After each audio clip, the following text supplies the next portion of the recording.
여러분 그 눈에 보이는 거를 다 믿으세요? 뭐 이런 사람 있어요. 나는 내 눈에 보이는 것만 믿는다. 나는 눈에 보이는 것만 믿는다. 한번 손 들어 보세요. 나는 보이지 않아도 믿을 건 믿는다. 한번 손 들어 보세요. 예. 안 드는 사람은 뭐야? 이도저도 아닌 거야? 다시 한번. 나는 꼭 내 눈에 보여야지만 믿는다. 한번 손 들어 보세요. 내 눈으로 한번 직접 확인을 해야지 믿는다. 그건 아니에요? 좋아요. 근데 세상에 보면은 이런 분들이 많아요.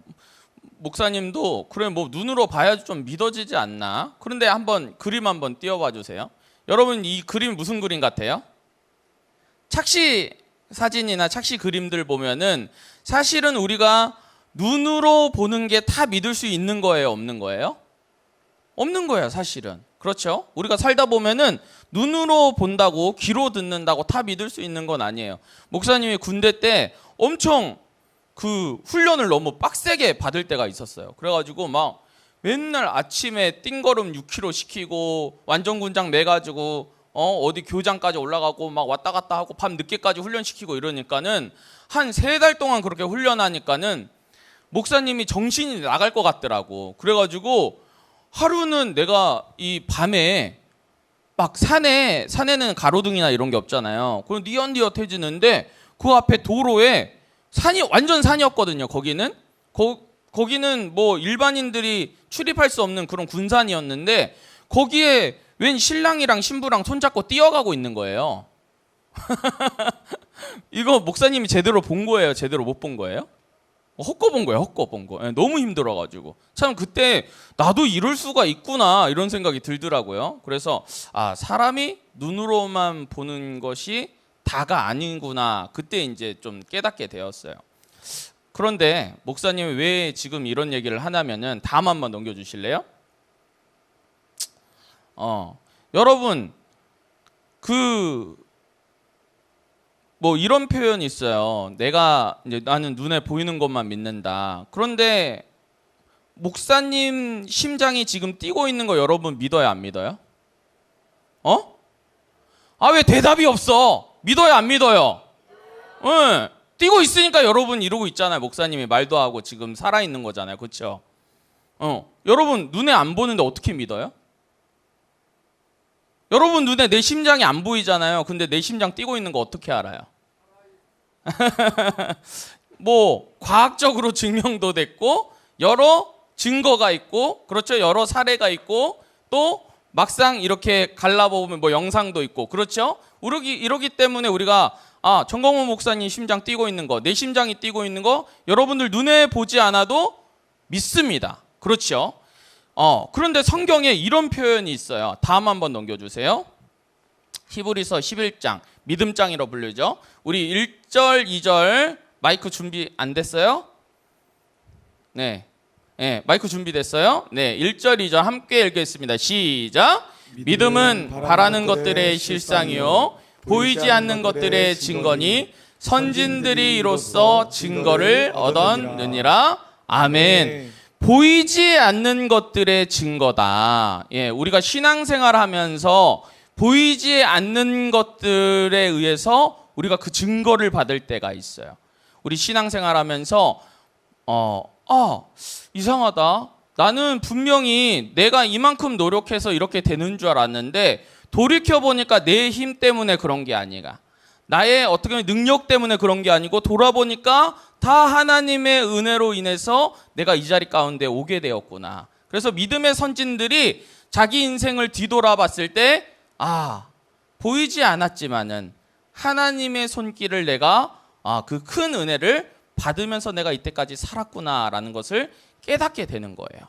목사님이 왜 이것을 지금 말씀 전에 미리 얘기를 하냐면 다음 넘겨주세요.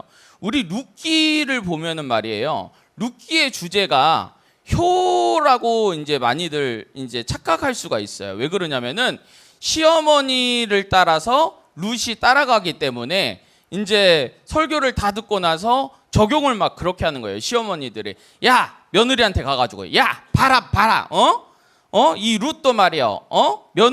며느리인 룻도 이 시어머니인 이 나오미를 따라서 이렇게 가잖아. 너도 나한테 충성해야 돼. 너도 나한테 잘해야 돼. 이런단 말이에요. 그런데 사실은 룻기의 주제가 뭐냐면은요. 목사님 따라해 봅시다. 보이지 않는 하나님의 은혜. 보이지 않는 하나님의 은혜예요. 이게 바로 룻기의 주제인 거예요. 자, 다음 넘겨주세요. 룻기의 배경에 대해서 한번 설교를 하고 싶은데요. 룻기는 목사님이 저번 주에 설날이라서 한 절반 정도 다들 안 오셨어요. 그래가지고 다시 설명을 하자면은 여러분 룻기 전에 그건 뭐예요? 그 성경은 룻기 전에 성경책 한번 보세요, 여러분. 목사님 보지 말고 성경책을 보세요. 예. 룻기 전에 성경 뭐예요? 사사기죠. 예. 사사기는요 특징이 있어요. 영적으로 가장 어두웠던 시기가 언제예요? 사사기예요, 사사기. 예. 그 사사기의 가장 유명한 말이 뭡니까? 그때 뭐가 없으므로? 왕이 없으므로 각기 자기 소견에 옳은 대로 행하였더라. 자기 마음대로 살았다는 거예요. 우리의 왕은 누구세요? 하나님이세요. 하나님이신데 하나님을 왕으로 우리가 모시면서 사는 것이 아니고 자기 뜻대로 자기 소견대로 사는 사람들은요 결국에는요 그 영권에서 멀어지고 물권에서 멀어지고요 행복에서 멀어지게 되어 있어요. 그런데 우리가 왕이신 하나님 앞에 가까이 가면요 우리가 더욱더 그 풍성한 사랑을 우리가 경험할 수 있고요.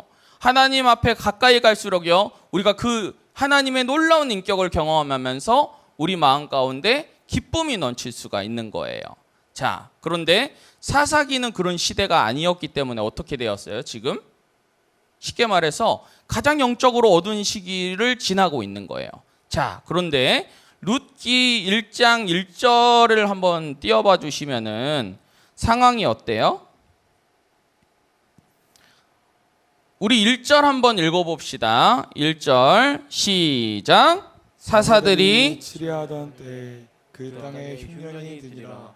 유다 베들레헴의 한 사람이 그의 아내와 두 아들을 데리고 모압 지방에 가서 거류하였는데. 네, 다시 한번 룻기 배경 쪽으로 넘어가 주시고 PPT는 자 사사들이 치리하던 때예요. 그러니까 룻기의 배경도 어디예요? 지금 사사기인 겁니다. 그러니까는 룻이 살았던 이 시대는요 영적으로 엄청 어두웠던 시기를 말하는 거예요. 그런데 이 어두웠던 완전 불이 꺼졌던 상황에서 촛불 하나가 딱 하고 켜져요. 그게 바로 룻기예요. 소망의 불씨가 딱 하고 켜지는 거예요. 그게 바로 룻기예요. 이 룻을 통해서요 나중에 보면 룻이 보아스를 만나서 보아스가 오벳을 낳고 오벳은 이새를 낳고 이새는 그 유명한 다윗을 낳아요. 이 다윗 하나님께 정말 칭찬받은 왕 누구예요? 이 다윗 하나님께서 모델로 세웠던 왕 이 다윗을 세우시는데 그 어머니의 어머니의 어머니가 누구예요? 바로 룻이라는 것을 우리가 알 수 있는 것입니다.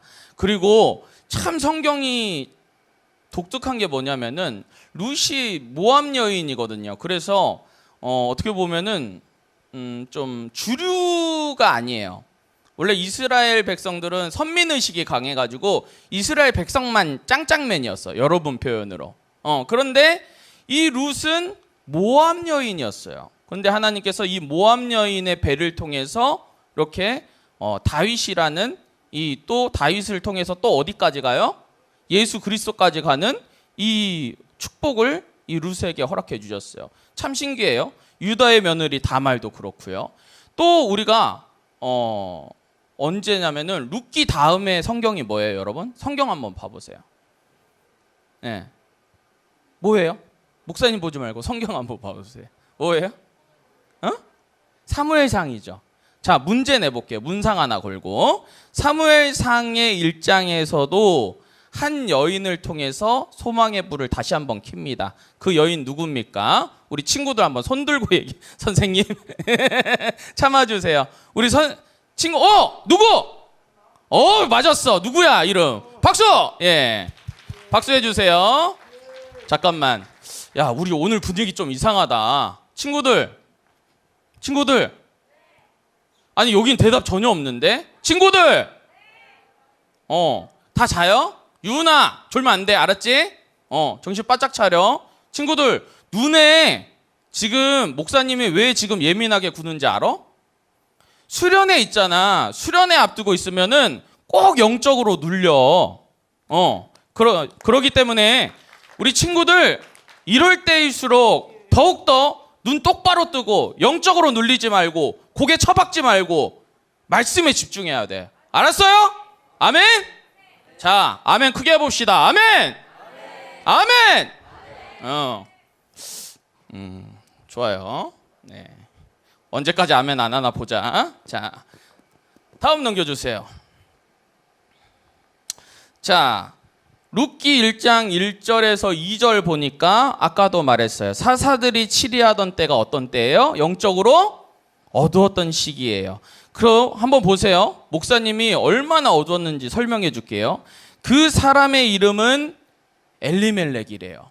엘리멜렉의 뜻이 뭐냐면 여러분 주보 있잖아요. 주보 한번 펴와요. 목사님이 질문지에다가 해놨거든요. 다음 주부터는 무조건 주보에다가 쓰면서 목사님 설교 들으세요. 알았죠? 그냥 아무 생각 없이 듣지 마시고 목사님이 이유가 있으니까 그렇게 질문지를 해놓는 거예요. 알았죠? 펜 있으면 지금 꺼내면서 한번 써가면서 하면 좋을 것 같아요. 그 사람의 이름은 엘리멜렉인데요. 엘리멜렉의 뜻이 뭐냐면은요, 나의 하나님은 왕이시다 라는 뜻이에요. 와, 이름 멋있죠? 그런데 나의 하나님은 왕이시다. 그때 왕이 없다고 말하면서 자기 소견에 옳은 대로 할 때 이름은 나의 하나님은 왕이시다 라고 고백하는 이름이에요. 그런데 이 사람 보세요. 그의 아내 이름과 나오미고 그 두 아들은 말론과 기련인데 이 사람이 어느 지방에 가요 지금? 모압 지방에 가요. 모압 지방. 여러분, 이 모압 지방에 간다는 건 뭘 말하냐면요, 하나님 땅에서 벗어나는 거예요. 하나님께서는 분명히 그 땅을 누구에게 주셨어요? 이스라엘 백성들에게 주셨어요. 그러니까는 이 땅을 버리고 간다는 거는요, 다시 표현하자면은 하나님을 버리고 간다는 거예요. 하나님 품에서 떠나간다는 거예요. 여러분, 주님 곁에서 떠나간다. 이것은 무엇을 말하고 있냐면은요, 영권과 물권과 인권이 떠나간다는 걸 말하는 거예요. 여러분, 물고기가 어항에서 벗어나면 어떻게 돼요? 죽게 되죠. 식물이 뿌리쳐 그 땅에서 뽑혀지면 어떻게 돼요? 말라 죽게 됩니다. 마찬가지로 우리가 하나님 곁을 떠난다. 그것은 열매 맺지 못하는 나뭇가지를 뜻하고 있는 거예요. 얼마나 슬픈 인생입니까? 자, 그래서 이들이 모압 지방에 가니까는요, 무슨 일이 벌어지냐면은요, 룻기서 1장 3절에서 5절을 보니까 어떻게 돼요? 3절 보니까 남편 엘리멜렉이 어떻게 돼요? 죽었어요. 5절에 보니까요, 어떻게 돼요? 말론과 기련 이 두 사람이 역시 죽게 되었습니다. 여러분, 엘리멜렉 뜻이 뭐라고요? 나의 하나님은 왕이시다. 말론과 기론의 뜻은 뭐냐면요, 병골과 약골이에요. 왜 이름을 이렇게 지었을까? 그렇죠. 헬스, 건강, 이렇게 지었어야 되는 거 아니야? 말론과 기론이 이렇게 병골과 약골로 해가지고 이 두 사람 역시도 다 죽었어요. 지금 문제가 뭐예요? 자, 보세요. 나오미, 엘리멜렉의 아내였던 나오미, 그리고 두 아들의 며느리였던 룻과 오르바, 이 세 사람이 지금 다 어떻게 됐어요? 남편을 잃어버렸어요. 그래서 이 여인들이 과부가 된 거예요. 쉽게 말해서. 여러분, 지금 시대도 과부로 살아가기 쉽지 않아요. 그렇죠? 그런데 이때 당시에 과부로 산다는 거는요, 정말 최하층민으로 살아가는 거예요. 자기가 돈 벌 방법도 없고요. 정말 가난에 쪄들어가지고 살아야 되는 거예요. 그러니까 이 세 여인의 지금 운명이 진짜 바람 앞에서 등불 같은 그런 인생이 되어버린 것입니다. 우리 스트레스 지수 한번 띄워줘 주실래요? 그림 한번 보면은, 자, 우리 5등, 뭐 4등, 뭐 3등 배우자의 별거, 2등 이혼, 1등이 뭐예요 지금? 배우자의 사망. 스트레스를 가장 많이 받은 게 뭐예요? 배우자의 사망이에요. 사망. 예. 그러니까는 저 다음부터는 죄송한데요, 히터 너무 세게 틀지 마세요. 아셨죠? 너무 더워가지고 지금 좀 덥죠? 예. 죄송해요. 좀 그냥 다 꺼주세요. 예. 조는 친구들이나 집중 못하는 친구들이 너무 많아가지고 그럼 이래요. 자, 그러니까 이 세 여인은요 지금 스트레스 지수가 1등인 이 상황을 지금 경험해야 했어요. 그래서 나오미는, 시어머니인 나오미는 결단을 해야 했어요. 어떤 결단을 해야 되냐면, 이 두 며느리 있잖아요. 두 며느리에게 너희들이 원래 이스라엘 백성들이 아니었기 때문에 이제 그냥 모압 여인이기 때문에 모압으로 돌아가라라고 말을 해요. 그때 오르바는 돌아갑니다. 오르바의 이름이 뜻이 뭐냐면요, 곧은 목입니다. 곧은 목이에요. 자기의 어떻게 보면 소견이 더 중요한 사람이에요. 그래서 오르바는 자기 민족 모압으로 돌아가게 돼요. 자, 그런데 룻은 말이에요. 룻의 이름의 뜻은 뭐냐면은, 목사님 따라해 볼까요? 동반자. 예, 동반자예요. 동반자. 같이 걷는 사람인 거예요. 함께 걷는 사람인 거예요. 이 룻은요 동반자로서 나오미와 함께 이스라엘로 다시 돌아가려고 해요. 하지만 나오미 입장에서는, 야, 너도 가보고 나도 가본데 이스라엘로 돌아가면은 어떻게 우리가 살 수 있겠니라고 말을 하면서 안 된다고 계속 하는 거예요. 그때 룻이 뭐라고 말하냐면, 우리 룻기 1장 16절 한번 띄워봐 주세요. 자, 그때 우리 빨간 글씨만 한번 여러분들이 고백하면서 읽어보는 거야. 알았죠? 목소리 작으면 이제 일으켜 세울 거야. 알았지? 분명히 얘기했어. 자, 빨간 글씨 크게 읽겠습니다. 시작. 어머니의 백성이 나의 백성이 되고 어머니의 하나님이 나의 하나님 되시니. 아멘. 여러분, 룻이요 이 어머니를 따라가는 이유, 시어머니를 따라가는 이유가 뭐인 것 같아요? 1번 의리, 2번 정, 3번 신앙. 정답은 바로 3번 신앙이에요. 여기 보면은 어머니의 하나님이 누구의 하나님? 나의 하나님 되길 원합니다 라고 말하고 있는 거예요. 예. 목사님이 어렸을 때 얘기를 좀 해줄게요. 목사님 한 4살, 5살 되면은 혼자 이렇게, 저 휴대폰 누구야? 너? 자, 목사님이 어렸을 때 말이에요. 4살, 5살 때 되니까는 어머니, 아버지가 목사님, 사모님이셨잖아요. 그러니까는 매일 새벽 기도를 드려야 했거든요. 그러니까는 목사님을 놔두고 새벽 기도를 가셔야만 했어요. 그런데 우리 집 구조가 어떠냐면요, 교회가 있으면 그 옆에 바로 사택이었어요. 그러니까는 바로 1분, 2분 거리에 이렇게 교회가 있는 거죠. 자, 그런데 목사님은 눈이 큰 사람일수록 겁이 많을까요? 적을까요? 네. 어렸을 때 겁 많았을까? 적었을까? 겁나게 많았어. 그래가지고 밤에 잘 때 막 밖에서 시골이니까 막 고양이가 야옹 이러거나 막 바람소리 휙 들리면은 막 경기 일으키면서 깨면서 엄마 아빠 품에서 자야지 잠이 드는 그런 아이였어요. 자, 그런데 엄마 아빠가 밤에 이렇게 같이 이제 자다가 새벽 기도를 가셨잖아요. 근데 새벽에 가끔은 그렇게 눈이 떠질 때가 있잖아요. 눈을 딱 떴는데 아무도 없는 거야, 집에. 난 외동이거든. 딱 뜨니까 아무도 없고 시커매 그냥. 그러니까 막 무서워가지고 막 그때부터 막 울면서 막 이러면서 막 뛰쳐나간 거예요, 집을. 막 뛰쳐나가니까는 우리 아버지가 이제 강대상에서 설교를 이렇게 하고 계실 거 아니에요. 그렇죠? 그러면서 막 이제 오늘 말씀은 이러면서 이러고 있는데 여기서부터 애가 이러고 문을 콱 열면서 막 이러면서 막 예배가 뭐가 안 돼 이제. 광복이 때문에 이제 예배가 뭐가 안 돼. 그럴 때 엄마가 맨 뒤에서 이렇게 이렇게 있다가 애가 이렇게 있으면 막 뛰어가가지고 입을 막 틀어 막고 막 이러면서 꼭 안아주면서 괜찮아 광복아 괜찮아 엄마 여기 있잖아 하면서 위로해주면서 이렇게 토닥토닥토닥 해주거든요.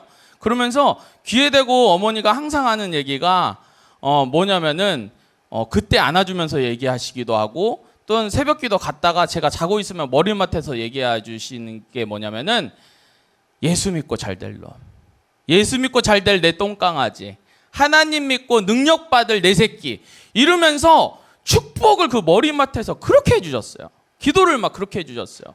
그러니까는 어떻게 되냐면은 목사님이 나중에 떨어져 살았다 그랬잖아요. 부모님 떨어져 살았다 그랬잖아요. 그러니까는 중학교 때 뭐 고등학교 때 나는 부모님 없이 나 혼자 그 세상 풍파를 다 경험해야 되고 그걸 내가 정면으로 맞아야 되니까 세상 사람들이 막 메시지를 막 던질 거 아니에요. 야, 너 이것도 못하냐? 너 야, 네가 뭐 목사 된다고 뭐 그러고 있어. 인상은 어디 깡패같이 깡패 될 놈인데 어쩐데 뭐 이러면서 막 안 좋은 메시지를 막 나한테 던졌거든요. 야, 너 뭐 이거 할 수 있어. 너 하지 못해. 이러면서 막 이런 세상의 메시지를 막 목사님한테 던졌는데 목사님 안에 딱 디펜스가 딱 되는 게 있어요. 방패가 딱 되는 게 있어요. 그게 뭐냐면은 우리 어머니가 어렸을 때 한 말인 거예요. 내 자존감 되는 말. 아닌데? 난 예수 믿고 잘 될 건데. 아멘? 나는 예수님 통해 가지고 난 능력 받아 가지고 난 잘할 건데.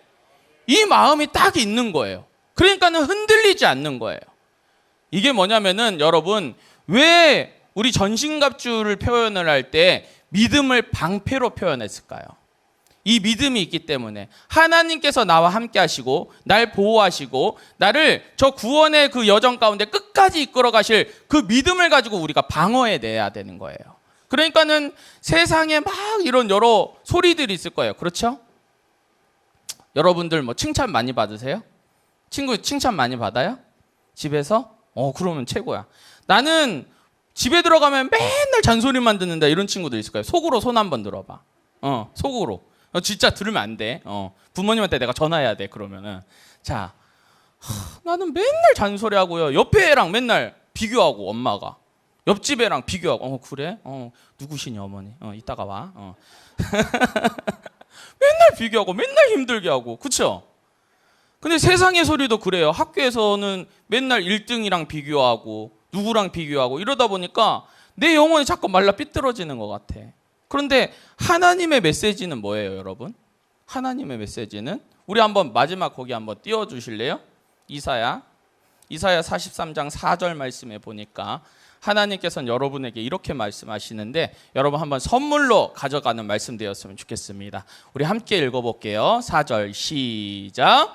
내가 내 눈에 보배롭고 존귀하며 내가 너를 사랑하였은즉 내가 내 대신 사람들을 내어주며 백성들이 내 생명을 대신하리니. 아멘. 하나님께서는 여러분들에게 너는 내 보배야. 보배가 뭐냐면은 보물이라는 거예요.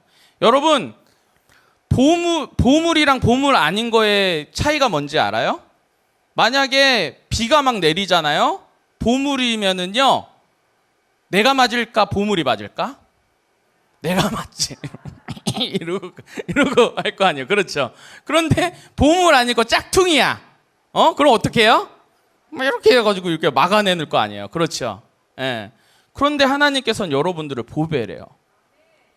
베냐민의 모세 축복 중에 베냐민 지파의 축복이 뭐냐면 내가 너를 어깨 사이 가운데 내가 거하게 할 거라는 축복을 주시거든요.